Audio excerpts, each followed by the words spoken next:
Today we're going to be talking about bridging the digital and clinical, basically kind of sharing my experience of how I've gotten into digital and where I've gotten to, including implants and workflows, and just kind of the whole idea of how it's improved my dentistry in almost every way.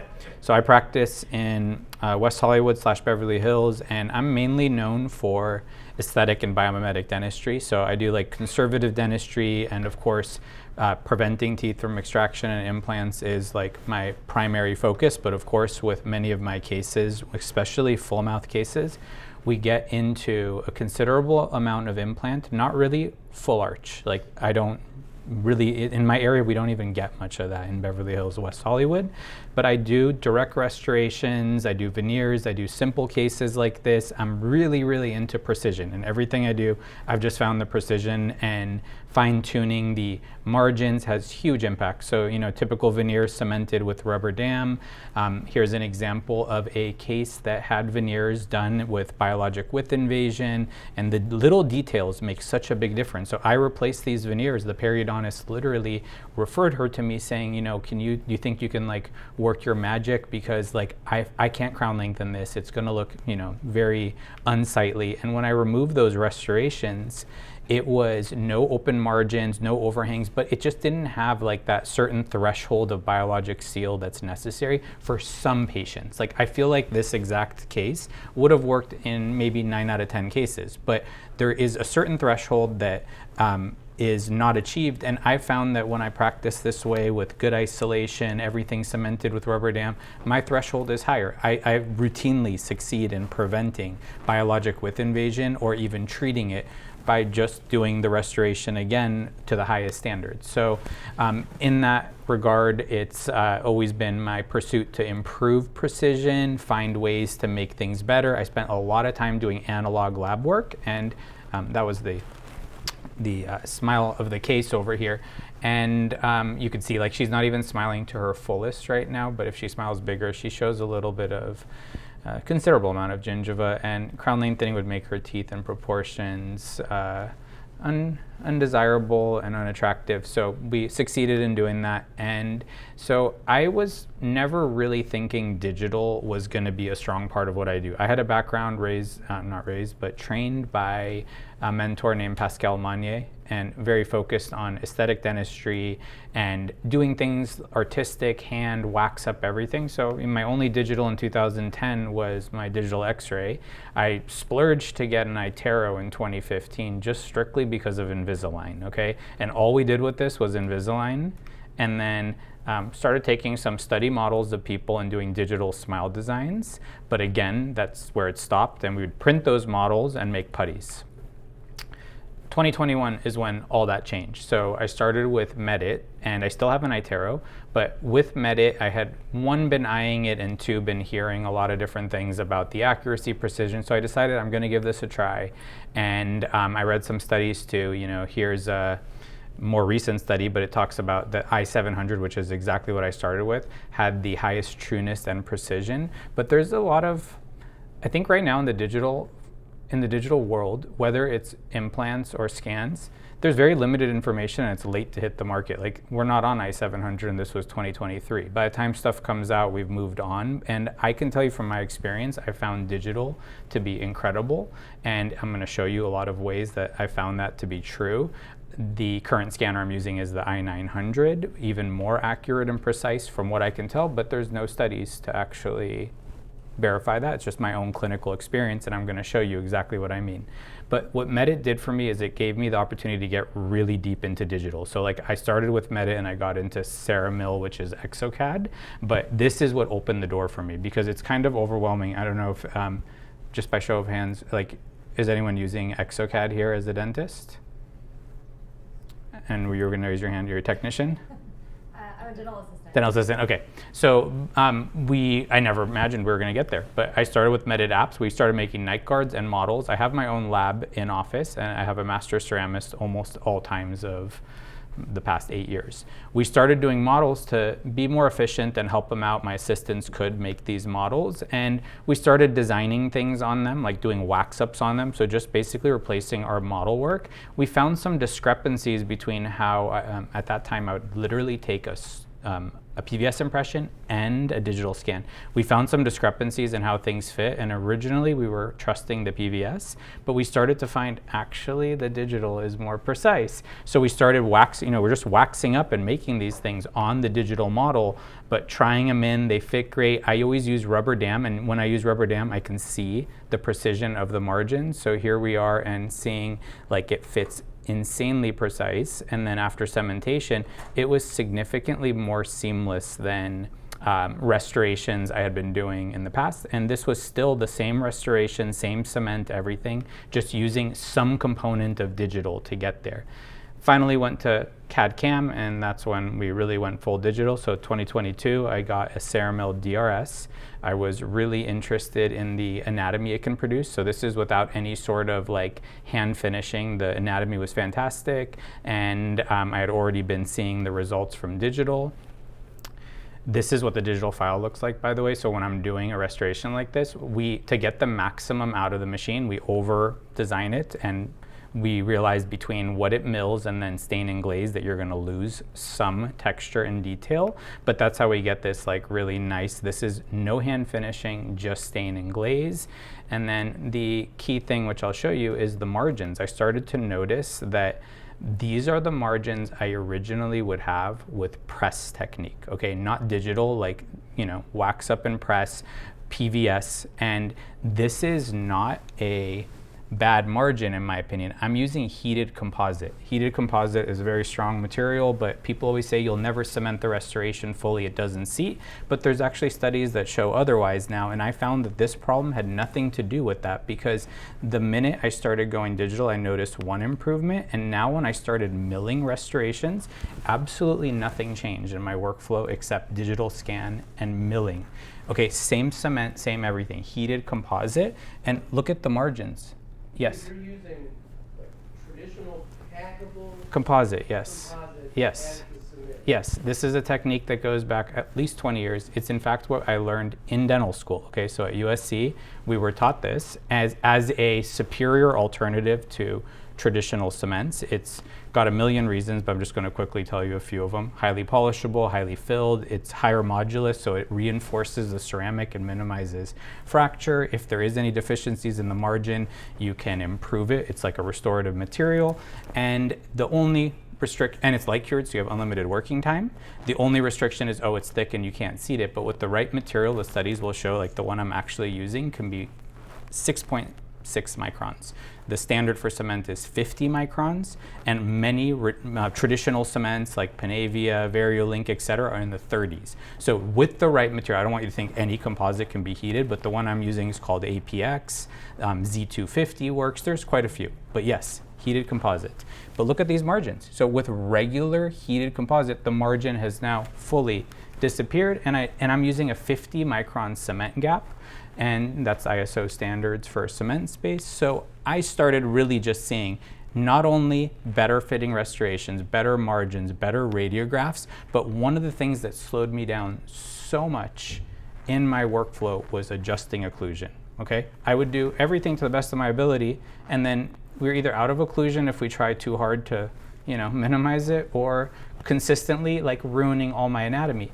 I have not had this problem for the past 3.5 years, and I forget what it used to be like, because now most of my restorations are adjusted in either 0, 1, or 2 minutes. Just a couple quick zips. So I'm a believer, I've seen it. I don't even remember the last time. The last time I actually adjusted occlusion a lot was when I was experimenting with a different intraoral scanner and something was not aligning properly in design, okay? I did a little experiment with 3Shape, and I quickly went back. It had something to do with how it was lining up in exocad, and we were assuming it would line up the same way without any sort of like finessing. But back to Medit, and this is my design, that's the occlusion, and I'm sharing all this because this is what even like at this time, like I'm still not taking digital scans on implants. First it was restorative, then it started being implants, and implants was always kind of overwhelming for me because of all the components, so we'll talk about that. But at this stage I have 3D printers, intraoral milling machine, I'm getting a second milling machine, and I only do my veneers feldspathic hand layered. I just believe digital and CAD CAM has made everything better, more precise. And so finally I decided to get into digital, and my first experience was quite crazy. So this is my aunt. She lives in Oregon. I'm in Beverly Hills, California, and they told her they can't save number 18. They're talking about doing bridges here or extracting the wisdom tooth and doing a implant-supported FPD. And I was like, I can save that tooth. And the dentist called me. He's like, no, you can't. I'm like, yes, I save teeth like this, you know, and it's my aunt. Let me just do this thing. And he's like, how can you save that? I'm like, this is what I do. And this was 2022. So brought her in, and I said, I'm going to try digital. This is the first case I'm going to do my digital scan with. You know, I'm like a year into milling, a few years into scanning restorative. I'm like, let's do this. So I remove the existing restoration. I mean, you can see there's literally no tooth structure left, and that's a whole different topic we can talk about, but saving teeth like this with a biomimetic approach is achievable, and just for what it's worth, it's presently there. So it's been about 3 to 4 years. I have similar cases going on 12 and 13 years. So we restore this, and I have this intraoral scanner. I have the scan bodies from Elos, which is what you're supposed to use for Nobel, and at the time I have no idea what Elos is. I thought it was the brand, I thought it was Nobel's scan body line. You know, it's what I looked up, I found it and purchased it. Did the scan, and one thing crazy that happened was on delivery day, I am 2 millimeters or 1.5 millimeters out of occlusion. Any idea what happened? You know, digital's supposed to be so precise, and I start calling my periodontist friends, and they're like, oh yeah, digital's not there yet, stuff like that. I'm like, oh, it doesn't make sense. What are you gonna say? No, you know, so you'll find out. The one that we did, number 18 was in occlusion. It was just number 19 that was out of occlusion. Here is the radiograph, okay? You can see just a solid millimeter out of occlusion. And I was so disappointed in this, and I just didn't know what was going on. And I started trying to dig into it and trying to figure out, is it accuracy, is it error? I looked up studies. I mean, I had experienced everything was precise. I mean, I really was not having problems with anything else.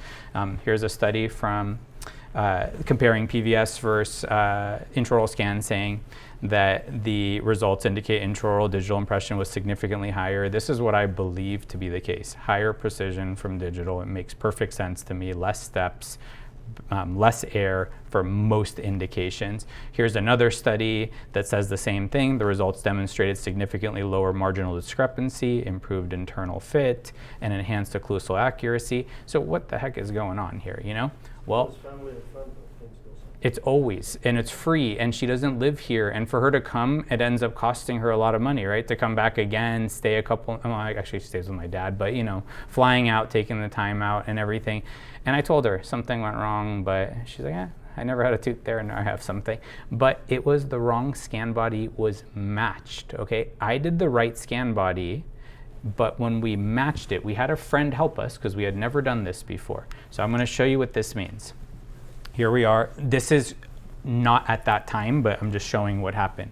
So here you can see when we are looking at this screen that you have a few different options over here.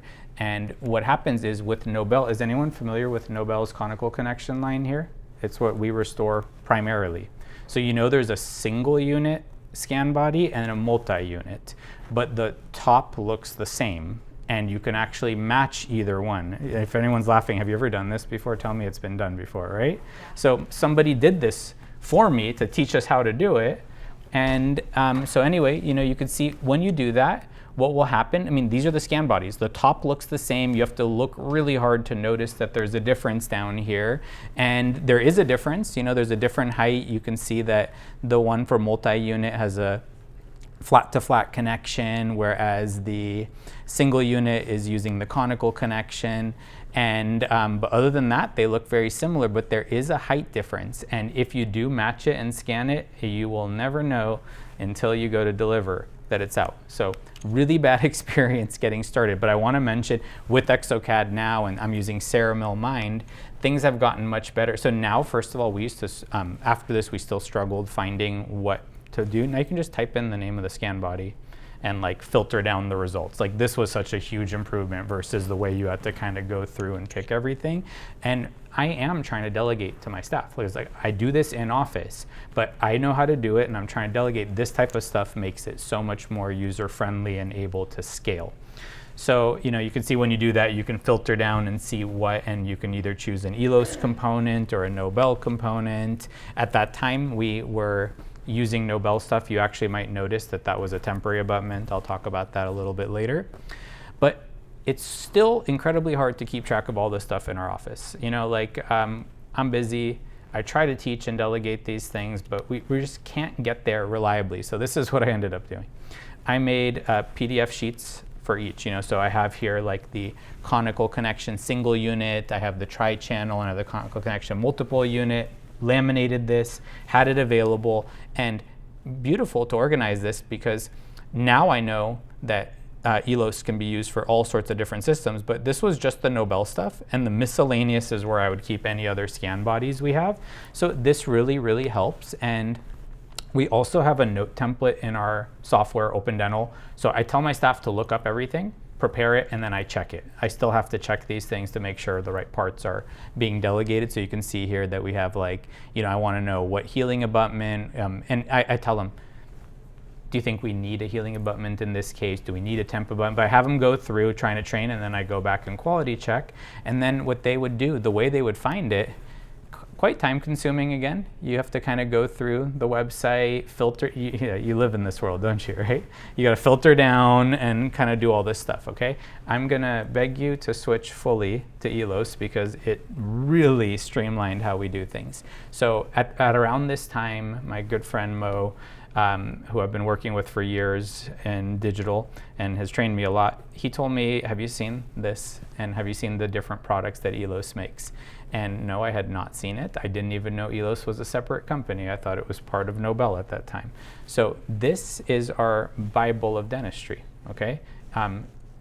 Take a picture of this, get a copy of this, they have it. So on the left, you have all the different all the most common systems. I mean, I've yet to restore an implant that is not on here currently. So you can scroll down the left side and you can see, which implant system you're on. So here I'm looking at Nobel over here, and that's kind of the whole lineup. And you can go from scan body to abutment to screw, just kind of go right across that. Makes it a lot easier. So my staff appreciates that. And then I've always had this concern about using non-authentic parts, but remember that Elos is making the scan body for Nobel, and I started digging into that, and I saw that they do a lot of manufacturing for a lot of different companies. So I figured, that if Nobel trusts them to manufacture for them and other companies trust them to manufacture, there must be something to that. And then secondly, the lifetime guarantee they provide, which is one-to-one to the manufacturer. It includes the implant. I mean, you really have no concern about anything because they will cover not only the components, but also the implant itself, and they'll buy you sushi. No, I'm just kidding about that.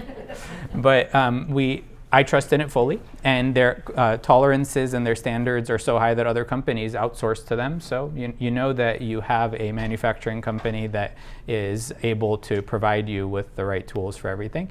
So now we're using this all the time, and there's been a very recent update. So you mentioned you're using Nobel. Have you tried the new scan? Did you say Nobel? You were or no? I use all kinds of implant systems because I work in a dental office, I also work in a dental lab. Oh, okay. So you see everything. Yeah. Well, have you done the new Scan Body 22 yet? This one. Okay. So I'm transitioning all my other scan bodies to this. This is a titanium unibody design. It can be sterilized more. The screw can be cleaned, which are things that we can kind of turn our back to these little details and be like, but it's a great design. It radiographs well, optimized X-ray visibility, improves scannability. It improves the accuracy to the micron level where occlusion comes into play. I mean, I don't think it's going to make the difference between something fitting or not, but I do think it's going to help minimize adjustment. So this is a revolutionary new scan body design, and we're switching everything to that. They can be scanned interchangeably for most of them. So you can, if you pick the wrong scan body, it'll still match up, except for the single unit Nobel one, which you'll see. So Actually, it's for the Nobel CC, whether it's single or... either one, Yeah. it will not on Yeah, that one. Okay, right. okay. Those are the Only two. that are not backward compatible. So all sorts of benefits on here, and then here is the radiographic appearance, which I like too. You know, like it looks like a scan body, and it's easier to identify. It's easier for my staff not to get confused about that being an abutment or anything like that. So that's nice. I'll show you later. Try to position it if you take it. Try to position it so the hole is facing towards the buckle. Otherwise, it's not terrible, but you have this like radiolucent stripe across. So I have an example of that. It's nicer if the hole is facing buccal lingually, at least somewhat. But it scans better. That is one of the key things that is my interest. And here you can see some of those details. So here you're looking at kind of the noise, which is called the point cloud definition here, on different ones. And then as you get to scan body 22, you have this cleaner surface. You know, when you really zoom in on things, you can see these with the surface, or you can look at it another way. Look how smooth the surface is when you compare scan body 22 to other ones. And that's why if you've ever looked at when you align a scan body in ExoCAD, do you see that, like, do you ever take a cross section to look at this? Anybody? No. I take a cross section to just see how well it aligned. Like, you know, you see that color map, right? But I also do a cross section, just curious, and I've always done it because sometimes the color looks kind of good, but I try one more time and it's even better, you know? So I look at that cross section, and I found that it makes a difference, and I'll show you that in a little bit. But here's the new scan body 22 for the Nobel conical connection. So now you can see that the first of all, it's labeled very clearly. The bridge is for bridge. I love this, thank you guys, because my staff and I need this. The bridge has a totally flat component, whereas the single has a double bevel. So now it's almost impossible to mistake it. Okay, the bottom is still the same, but made out of the same material and a unibody design. By the way, I'm the guy that ties floss to everything possible, even drivers where you can't really do it, but I find a way. It's nice that there's a hole so that we can actually do this on there. So good design. Also, one of the things I love about sticking to one system, by the way, is that same one driver is for every single Elos line. We've made things a lot more, as complicated as it is, we've made it a lot simpler. And it's helping all my staff for setup. You know how many times we have the wrong driver set up for an appointment? It's like an ongoing struggle, unless I want to spend 15 minutes for each appointment to personally check every little detail. But I want to focus on other things that matter for quality, not setting up properly. You know, I want to be spending that extra minute, even on digital design stuff, smile designs, all sorts of stuff. One really cool feature, has anyone heard of anyone using Medit? Okay, awesome, good choice. Have you used scan body matching in software? Not for implants. Okay, I love using scan body matching. One, to make sure I'm not making a mistake or missing something. So what you do in scan body matching is you pick the actual scan body right here, and then as you're scanning, so like you pick it, you can figure out where it is. If you don't have the library, you just have to download it and add it. So we have all the Elos library, and you can see the different options, but most importantly, as you're scanning, it'll start to automatically tell you when things match. Sorry, I'm trying to go here. So when it matches, it puts a little check mark and it shows you the alignment, and it actually replaces your scan with the library file, so it can be even more precise when you go put it into ExoCAD. I'll show you why that makes a difference somewhere else. Also, when you go to order a lab case, we're in Office, so we don't really order, but like we design and everything in Office. But I still push the order button so that I can come here. If anybody asks me, if my technician asks me which scan body do I have to use anything, it's right here. It's just on the order form automatically entered, which is good. I'm just trying to find ways to have quality checks, minimize problems, etc. So now let's talk about abutments. So back to this case, you notice that is a titanium temporary abutment, not the tie base, okay? Well, why do we do that? Well, my technician at the time is like, you really want to put such a long restoration on a 4mm tie base? And I'm like, not really. And so we had a lot of different reasons we would pick the titanium temporary abutment when we're using Nobels. It's very common in other countries. It is titanium. I can't really get into like what the manufacturer intends, but design-wise, it was better and slimmer and more usable for a lot of different indications. So, and we weren't really, and still aren't really doing absolute custom milled abutments, which is probably our next frontier, I guess, when I get my next milling machine, but I'm trying to use what's available and achievable. And so we would use this often. It's a taller abutment height. It's also skinnier. And here's a case where we used it. So this patient came, I'm going to be doing a full mouth on her over the years.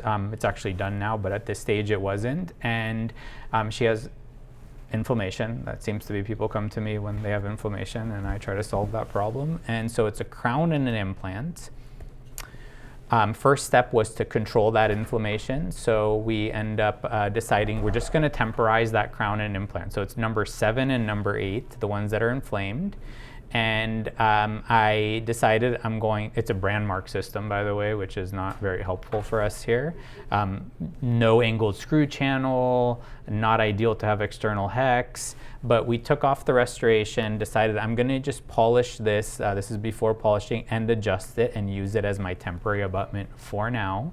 We provisionalized over here, and fast forward, it ended up being significantly improved just in the provisional stage, but we ran into some problems later when we were going into digital. So here is the space that I would say, the tissue space that we have, like the shaping we've achieved. It's 4.275 wide, and it's good. I don't want more pressure. I don't want the gingival margin. If you look back, I don't want the gingival margin to go down. I want to keep the implant diameter as narrow as possible. But if we go and look at a tie base here, and the minimum thickness of it, well, it's already 4.6 just at the margin, and it forces this minimum thickness that I cannot overcome. What we would have to do is mill it and hand finish it down at the very minimum, but you can see that it's 5 point something, and this is still before an actual anatomic crown or a shape is put onto it. So let's keep moving. You can see here we are just at the margin, and then you can see we're already wider here, and I still have to get a crown shape from over here. So then we keep moving forward, and that measurement's 5 points. It's 5.7 basically, and now here we are. Look how wide I have to be. I have to be displacing, I didn't measure it, but it's about 1 millimeter of facial pressure. But look at the occlusal view, look at the screw channel, everything. And I wish I knew about Elos back then. This is an old case. I had to use first a temporary abutment and then a custom abutment to address this. But look what would have happened if I just used the hybrid base engaging. 4.187. As you contour this, I would have a little bit of pressure here. I did a quick little mock-up design, but you would have a much slimmer profile situation. And that's what I've consistently found to be one of my favorite things about the abutment line, that it's narrower. It's already anodized, it's got good retention, we don't have to sandblast it, and all these huge benefits, but the shape and profile always comes up again and again and again. And then the other thing is, what do you use for a temporary abutment in this system? I had to look at that chart that I showed you a few times. You just use a final abutment. You just use the same thing. It's so logical. You do a final abutment. The cost of it is literally not a lot. I don't want to quote it wrong, but it's a very reasonable price. It's same or similar price to temporary abutments. And when you do your digital design, you can use the same component. You can get a second set of them, but it keeps things simple, and it means your digital design will work on the temporary, and if you carry it forward into your final, you can still continue it. And then other huge benefits are it's taller, so it has a 5.5 tall version, which is called the hybrid base engaging H, which has a higher chimney height. You can use angled screw channel for so many different systems, okay? Like one of the things I just discovered in the past few months was it doesn't matter if the manufacturer doesn't provide angled screw channel. They have angled screw channel solutions with their hexalobular screw and their hexalobular driver for so many different implant systems. So you can have tons of customization with that. And then the abutment, which was discussed in the lecture before me, is the Hybrid Base G, which is coming hopefully once it's validated this year. Even better profile, contour, everything. So it's really, I'm already thrilled with what is available. And then the next generation of this abutment will be even better. So it's going to be narrower, 4 millimeters. When you compare that to other competitors, the one I was showing you earlier, I'm not 100% sure what competitor this is, but I measured Nobel's and it's 4.75. I put 4.699, but they say 4.75. So we're going to be 0.75 narrower, which comes into play a lot. I would always rather have this situation. Let's look at a case now. So my goal, we don't place implants in office. So my goal is to have the periodontist place a custom healing abutment to streamline the restorative steps, okay? Ideally, it'll be perfectly shaped, and I want him to get more into digital so he can make a custom abutment for the day of delivery. This was his attempt of a custom abutment. Honestly, not too great. And he told me, he's like, oh, different tissue heights, I didn't know what to do. So I brought the patient in, took it off, took a scan of this. Here, I did actually both scan bodies just for a little experiment here, but I did both scan bodies. And then here's the radiograph. Again, hole towards the buccal, I prefer, which also means kind of pointing, having this point towards the buccal would be nice. And then this is what I mean if you do it horizontal, it looks like it has caries, and so it's just something we're not very used to seeing, but it's just that screw channel. I mean, it's that hole through the scan body. This is what I want to try to achieve in a short appointment, which I don't have a lot of time for because I was just planning to take a scan. I just added some flowable and did a little bit of shaping, initial shaping. This isn't the right shape. It's not what I want. I just wanted some initial expansion. By the way, here's the comparison of both scan bodies I did on this case. So you can see how on the top it aligned better no matter how hard I tried to align this. Keep in mind, we're talking about microns here if you zoom in here, but it lines up better with the scan body 22. And so we're shifting everything to that. And so I go into software now, put a hybrid base engaging H, which is the taller version, which is what I want to use anytime I can. And I design the crown, but you can see the tissue contour here versus the yellow, which is the abutment bottom of this design. So I just start by leaving it, I marked my points where I want them, which I'll show you, but I left it no extra contour, no extra pressure. And I finish my crown design first, and then I start trying to refine this. This will be a problem here. I don't want to push that buccal tissue. That's what he was also trying to avoid. I don't want to push it down more. It was already kind of recessed. So I'm going to work on refining this using either over here using the option to do freeform or just moving those points, taking these points and trying to position them properly. So I'm going to start, by the way, here I'm going to expand about 0.8, which I predict would be half of it's probably already done from what I did during the flow adding stage. And then over here, I'm going to work on bringing that in. So I've brought that in. I can take cross sections here, and you can actually see it right over here. I'm trying to preserve any pressure on that buccal side, but get more ideal contour over here. And now I want to make a custom healing abutment. Has anyone made a custom healing abutment before? Do you do it like this? This is my favorite way. You make your full crown, you save the scene. So you know where you want to end up, okay? This is where you eventually want to end up. Now, you just, so you've already saved it, now you just smash it down. You take the smooth and flatten, and you just start pushing, it's going to have the geometry of what you want, right? You're just trying to smash this down, and I'll 3D print that file. So I'm going through here, smashing it. You can turn the strength all the way up. The abutment bottom is preserved from freeforming, meaning if you get to that bright yellow part, it's not gonna do anything to it anyway. But I run into one problem, and I love doing it with the cross-section view. The problem I run into is that the hybrid base engaging H is a little too tall for this purpose. I was trying to work with it, and I was like, okay, pause. So let's just move forward. So I just changed the abutment, which is a couple clicks. You know, you go back to the part where it says implant. I forget what it's called now. Implant not matching. I have to check. But you basically go back to the stage where you pick the abutment, and I switch it to this. Nothing else in my design will change. It's still going to keep my design, and I'm not even going to save this part because. So now here it is in place. I don't want to use this for my final, but I just want to use it for this. And then I repeat that same step again. This time we'll do it a little bit faster. I'm going to smash it down all the way. Even better, brush, by the way. I've been, you know, does anyone know what that cylinder is for? You have like a big brush, small brush, and then the cylinder. I think it's an overlooked tool. I never use it. It's much more effective when you're doing these things to use the cylinder. It's faster. But here we are bringing this down, you see. And basically, at the end of all this, we generate this, and I 3D print that. It's the exact shape that I want for my final crown.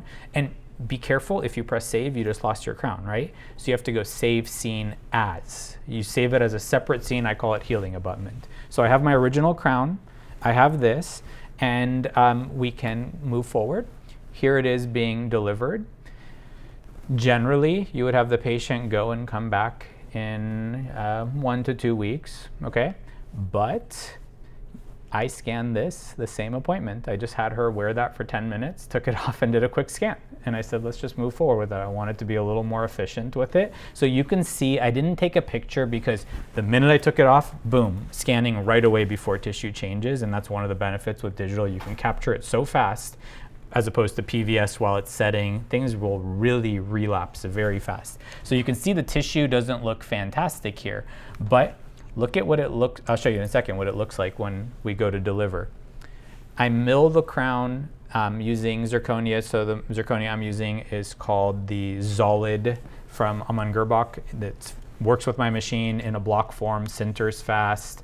Has anyone followed Zero Bone Loss Concepts? It's a great book and great series of concepts on how to minimize bone loss, so zero bone loss in the long term. One of their major concepts, which we are trying to master now, no glaze, highly polished on the tissue contact surface. You can get the tissue surface of the zirconia so highly polished if you go through the right materials, a few different polishing steps and a paste at the end, and you can get it to be so smooth and glassy, and it's perfect for tissue. So we follow that, no glaze on that area. The rest can be glazed.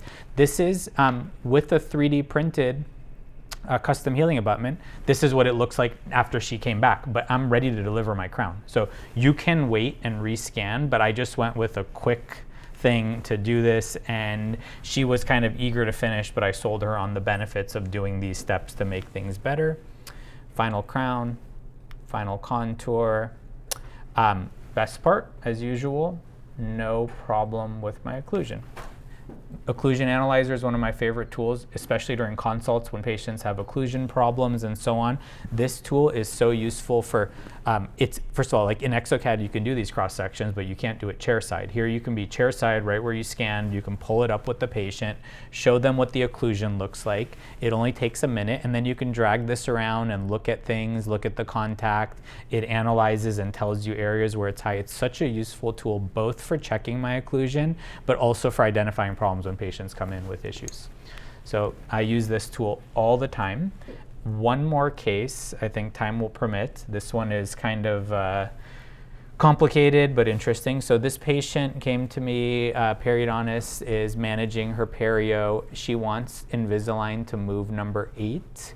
But he gave me a heads up. We've got much bigger problems, perio issues, mobile teeth. She doesn't want to lose her teeth. He's like, this is reality. We're going to be trying to extend the life of these teeth, but her occlusion is traumatic, okay? So occlusion analyzer, check this out. So first step, occlusion analyzer. Look at this. This red, it's an intersection, and it tells me over here, I can't actually read it, but it tells me something like 0.4 or something like that. It's so heavy that every time she bites, the tooth literally moves forward visibly, very visibly. No perio can be successful in that situation. So here is a little video of how much it intersects. I'm going to kind of cross right through, coming to the lateral now. Look at that. You know, like that's it means it moves when she bites down.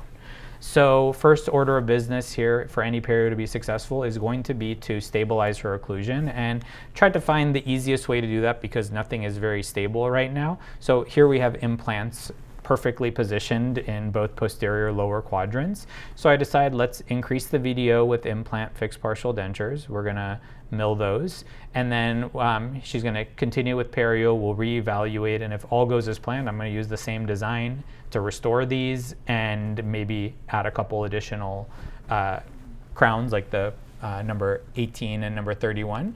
So take our scans again. Now fully familiar with the chart, made everything so much easier to order, but we still made a mistake. We also number all these, so everything's numbered chair side. I ordered what we needed for this case because we were switching to scan body 22.